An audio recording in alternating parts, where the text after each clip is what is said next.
Good news, everyone! We're here with the Season 4 premiere of Futurama. Last time, Bender wanted to become a chef, went into a cooking battle against Elzar, and won, becoming the new Iron Kukuru! Oh my god, that's ridiculous.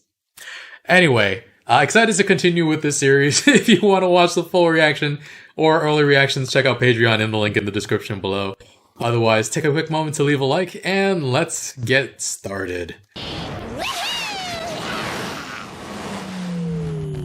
So graceful. You got a telesonic transmission from Kif a couple hours ago.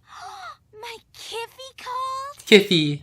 Another hour and I would have thought about hanging up. Wow. Why didn't you just leave a message, sweetie? This long-distance relationship is too much to bear. When even an inch separates us, I quiver with misery. So you can imagine how I feel when it's a billion light years. What's this? Well. You're breaking up. Oh. Oh, you're going to Nigel 7? Kif's on patrol near there. You could drop me off on the way. We could, but we won't. Why not? It's a spaceship, damn it, not a prom limousine. Ooh, if anyone needs me, I'll be in the Angry Dome. There's the Angry Dome. Oh. Did she sneak on anyway? Is she in there?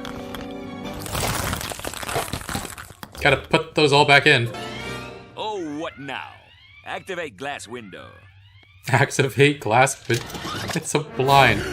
Kif, I'm sensing a very sensual disturbance in the force. Ah! How about I help you finish that dream you were having about me? Okay. I was just at this part. Oh, Amy, I can't stand having a whole universe between us. I've been thinking a lot about this. What? Well, would you move in with me? Here? Before you answer, come thither. Come thither. This is the Hollow Shed. It can simulate anything you desire, and nothing can hurt you, except when it malfunctions and the holograms become real. This is so beautiful. Spirit! Spirit? That's the pony I always wanted, but my parents said I had too many ponies already. And I would pluck the moon from the sky just to see you smile. What? Almost got it. You gonna fall? Seems to be sort of stuck. Ooh, I love you. Kif, I'd love to live with you someday. But before then, there's still lots I want to do on my own. Look! Spirit! And there's Professor Moriarty. Moriarty? Evil Lincoln.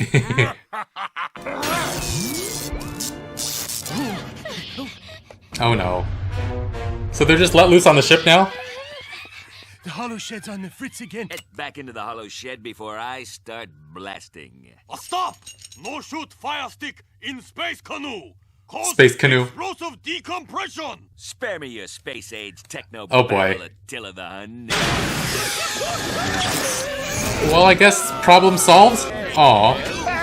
Kick him loose! Kick him loose! Kick him loose! Oh, toupee! Grab on! Over here! Kif! Have a good one. Oh, the moon. Perfect timing. Well, except for a few broken bones, some internal hemorrhaging, and a partially barfed up heart, everyone appears fine. Ew. Wait, who has those things? Oh, and Kif is pregnant. Pregnant?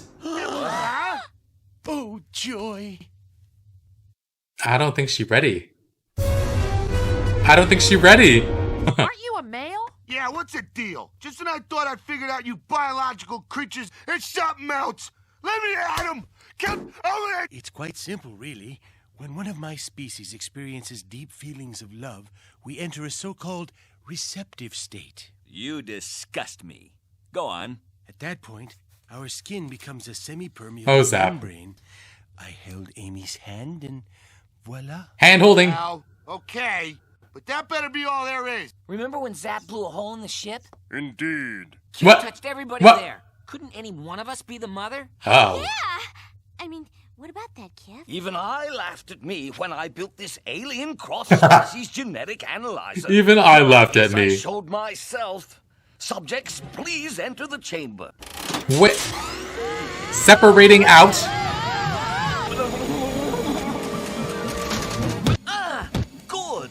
size ejection indicates that he is not the man mama. Zoidberg. Zoidberg? What the hell were you doing in That's where I live. I have no home. And Amy's out.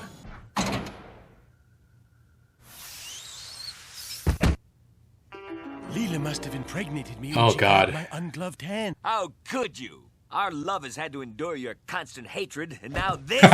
Stop testing our love! Oh, please. Kick his ass.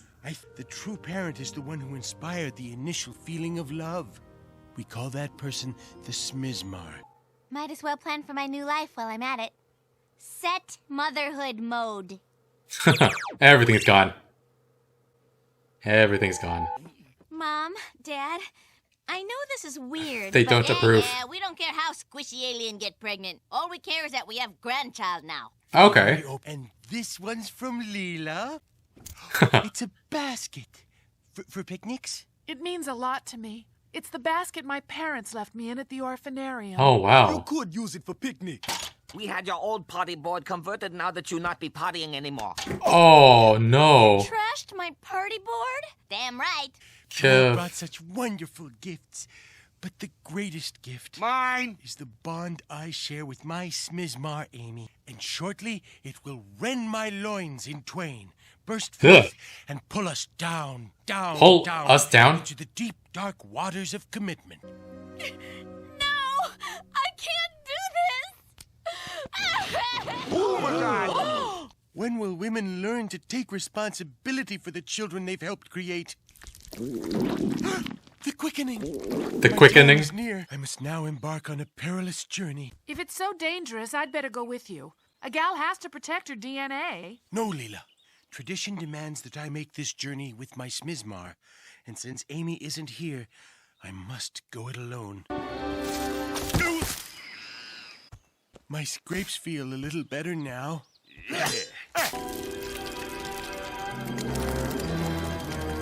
Oh, I am the Grand Mind Flayer. Midwife, Grand Midwife. I am Kif. as it is writ, and both shall lift the jug together. Where is your Smizmar? She is not with me. I will have the strength of two. You sure about that? Please join hands with your beloved Smizmar. Oh, right. Sorry, but I've memorized the ceremony by rote, and it mentions her a lot. I'll try to endure. May the love I sense between you at this moment remain with you both through all your days. Wow. Amy. I still don't know if I'm ready for this, but I do know I love you, and I want to be here beside you. Great. Now I lost my place. I'm starting over. Neat. You can do it, Kif!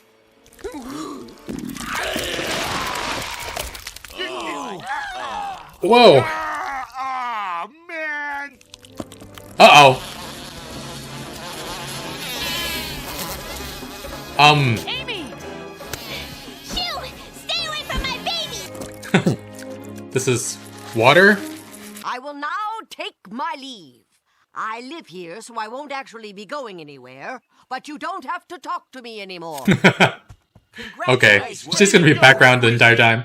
And in 20 years, they'll sprout legs and crawl back onto land as 20 years. I'll be ready then. Aw. Oh, there it is. That's funny. The miracle of birth. That was wild. It's been a long time since we've checked in on Amy and Kif's relationship, and now they're having babies? Jeez. At least Amy doesn't have to care for them for another 20 years because she clearly wasn't ready for it. And it's an interesting dynamic too because she wasn't even the one who impregnated Kif. It was Leela's DNA that's inside him. But Amy was Kif's Smizmar. She was the one who inspired him to be more receptive to outside DNA. Smizmar is such a wholesome sounding word. I don't know what it is about it, Smizmar, but yeah, the babies have Leela's biology, and one of the tadpole babies had one eye as well. And so I'm wondering, how do genetics work on that? It's like a recessive gene. I took like 9th grade biology too long ago. Can't remember how any of this works. But also, how does Kif's biology work in the first place? Because, first of all, he can mate with other species. And then he doesn't need, like, embryonic cells to conceive. He just touched Leela's hands. So that's really wild. Kif also said that he enters a receptive phase when he's in love and that genetic material can pass over that way. But he touched Leela's hand for like a second, and he was making out with Amy, and Amy grabbed him by the beak at one point to stop him from flying away. So are the hands extra permeable for some reason? That's really fascinating. And then there are other questions of morality and what commitment Amy or Leela should have to these children, because neither of them knew Kif could get pregnant, let alone how, and it was legitimately an accident, but the children don't exist without Kif being in love with Amy and without Leela's DNA, so like how out of line would it be if Kif asked for child support from Leela to help raise the children if they actually needed to be raised, instead of just let go in a pond? And how much would you blame Amy if she wanted nothing to do with these tadpole children that don't even have her biology? I don't know all the answers to this. And I mean, Kif's culture says that the one who inspired the love and thus the opening of his receptors is the parent regardless of whose genetic material it actually is. So, all of this is so wild, and how did they come up with this stuff? I'm totally overthinking it, but it's interesting. I can understand Amy's hesitation, though, because she didn't even want to move aboard in his ship for her, and then for her to have children, that's a lot to ask. It's too much to ask. And it didn't seem like Kif was picking up too much on her hesitancy either. Maybe it's a different culture, maybe it's the fact that parenthood is not a big, huge commitment like it is for humans, but he can't imagine that she's anything other than, like, exhilarated at the prospect of them having kids together. But yeah, she wound up wiping her entire schedule out when she set it to motherhood mode. I went back and paused to see what was on the schedule beforehand, and there are a few standouts. Bi-monthly dimple rotation that she does, apparently. Yoga rave, which seems counterintuitive. Trash Molly with Tina, followed by Trash Tina with Molly. Find new friends. Pony aerobics. Recharge bra. So many jokes in there that are just like blink and you miss it. Adopt all puppies. Pity party for the less popular. Nice alliteration there. Search couch for spare millions. Millions! This rich girl. But yeah, now that I think about it, with her family's resources, she technically could afford to pay for someone to look after her children if she wanted to. She's like a freaking heiress. And her parents converted her party board into an ironing board. That's so silly. But yeah, she would have been fine. She wouldn't have had to wipe out her entire calendar, right? But the grand midwife was kind of hilarious, but also like so accurate to what some people are like with non-traditional family structures. They have this rigidity about what a family should be and refuse to acknowledge anything that deviates from that. Like it'd be horrible if you were Kif, but it's just done in such a comical way in this episode. Really funny. And yeah, I'm actually kind of curious what Kif and Amy would be like as parents to, I guess, human standard babies, but I doubt we'll get to see how they even treat their own children unless we time travel into the future on this show. Anyway, guys, very amusing episode. Thanks for watching. Leave a like, really helps with the channel. Full reaction is going to be on Patreon in the link in the description below. I'll see you guys soon with more. Bye, friends.